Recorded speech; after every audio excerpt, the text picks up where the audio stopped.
What's up mga idol? Sa video na to ay kagawa tayo ng cellphone na grabe ang pag-init ng fingerprint. Ayan, kapag hawakan mo, mapapaso ang kamay mo at napakadali na pong malubat. Dati umaabot ng lagpas 1 day bago daw maglubat. At ngayon mga idol, 3 hours na lang ang tagal ng 4 charge na battery. At ayan mga idol, chinik ko po siya at binuksan ko po ang password at chinik ko ang fingerprint settings. Dito natin malalaman kung may tama ba talaga ang fingerprint. Ayan, i-search po natin. Kapag hindi po ma-search yan, ibig sabihin may tama ang charging point. Yun po yung cause ang pag-init kaya hindi na gumagana ang fingerprint. Ayan, kapag hawakan mo idol, grabe talaga nakakapasok po ng kamay. Nag-overheating po ang fingerprint. So madalas po kasi nito mga idol, sanhi po nito ay basa yung kamay mo at napasukan ang loob. Kaya ang pinaka-fingerprint ay nag-iinit, nag-short na, kailangan po yan palitan. Ayan mga idol, i-off natin at tanggalin natin yung takip. Ayan, gumamit tayo ng hot air at alisin natin ang pinaka back case niya mga idol. Hindi po ito mababasag dahil plastic lang po ito. Ang model po pala nito ay Infinix Smart 8 2024. At ayan, tanggalin natin lahat ng screw at mag-shoutout tayo rito. Ayan, lahat at sa lahat ng ating viewers na nanonood, shoutout sa inyong lahat at sa gustong magpa-shoutout, comment po kayo sa video. At ayan, angat natin ang body frame at i-trace po natin kung gaano ba kalakas uminit ang pinaka-fingerprint. Ayan, tinanggal po natin yung pinaka-flex mga idol. Nakadikit lang po ito sa body housing. Ayan mga idol, ito po yung pinaka-fingerprint sensor niya.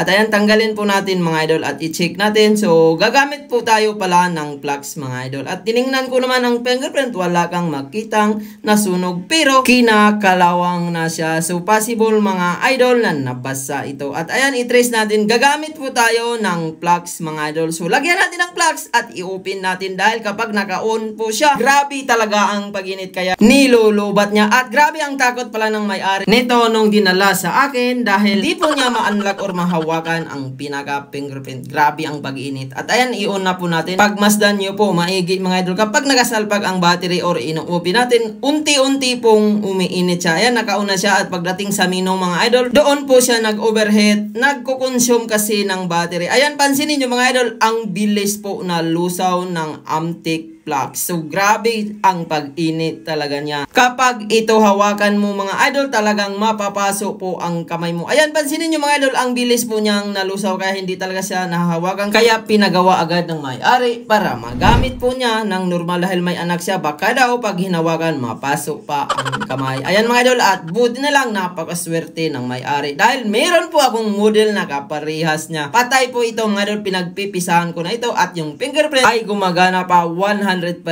original. Dahil kapag replacement po ang ilagay natin, possible na hindi gagana. Gagana lang po sa pinaka-button lang. Pero kapag iset mo ang fingerprint, hindi mapagana. So, ayan mga idol. At ang kagandahan pa nito mga idol, may camera pa tayo at meron pa pong speaker. Pati po yung switch ay available pa. Sa mga naghahanap ng ganito mga idol at original pa na parts, 100% pang matagalan po talaga. At dahil natanggal na natin mga idol, galing doon sa pinaka-scrap natin, ayan, ilipat na po natin. So, parehas lang po sila ng fingerprint. Ang pinagkaiba lang mga idol, kapag nababasa talaga, napapasukan ng tubig ang fingerprint, doon po yan magsimulang mag-init. Kaya minsan kapag naglaba ka or naghugas ng kamay, diretso cellphone ka at ang fingerprint mo ay nasa gilid. So kapag napasukan ng tubig yan, doon po yan magsimulang mag-short. Iinit po yan mga idol at ang battery niya ay madali po malubat dahil po nagko-consume po yung init niya galing sa pinaka-baterya. At kapag uminit na mga idol, ilulubat po niya. Kung dati 1 day mahigit bago malubat at ngayon mga idol kapag nag-iinit na ng sobra, ilulubat po talaga niya. Ayan mga idol, after natin nagabitan, ibalik na po natin at tingnan natin kung mag-iinit pa rin ba siya kagaya pa nung dati. At kapag nag-iinit pa rin ang fingerprint mga idol, ay nasa motherboard na po ang tama at sana hindi po umabot sa motherboard. Kaya ayan, ibalik natin yung screw at i-on natin mamaya. Tingnan natin kung nahahawakan na ba ang fingerprint at ma-detect na ba doon sa pinaka-settings. Dahil kanina hindi po ma-search or ma-detect ang pinaka-fingerprint sensor. At ayan, mag-apply tayo ng double-sided tape para mag-fitted ulit. At tips ko mga idol, kung wala po kayong pamalit na fingerprint, pwede nyo pong putulin ang fingerprint para hindi na po siya iinit at hindi na madali maglubat. At ang epekto naman, hindi na po gagana ang fingerprint kapag iset iset mo. Ang kagandahan naman, hindi na siya madali maglubat. So ayun mga idol, after natin napalitan, i-open na po natin at tingnan natin kung nag-iinit na ba, madidetect na ba siya. So ayun mga idol, ito po yung fingerprint niya at ayan, tingnan natin mamaya kapag nasa menu na kung iinit pa rin. At kapag na-detect na po ang fingerprint niya sa pinaka-settings, possible na good na ito mga idol. Ayan, iset po natin dahil hiningi ko po ang password at ayan, i-search po natin mga idol. Malalaman natin yan kung good na ang fingerprint. Kanina hindi po may search nung umiinit at ngayon mga idol, ayan, i-search po natin. Kapag na-detect na, ibig sabihin tested na. Ayan mga idol, lumabas na po ang fingerprint. So kanina hindi po yun lumabas. So ibig sabihin, na-solve po natin ang issue. So ganun lang kasimple mga idol, kapag umiinit na, kailangan na talagang palitan or pwede naman i-disable, puputulin ang flex. Hanggang dito lang po tayo. Maraming salamat sa panonood.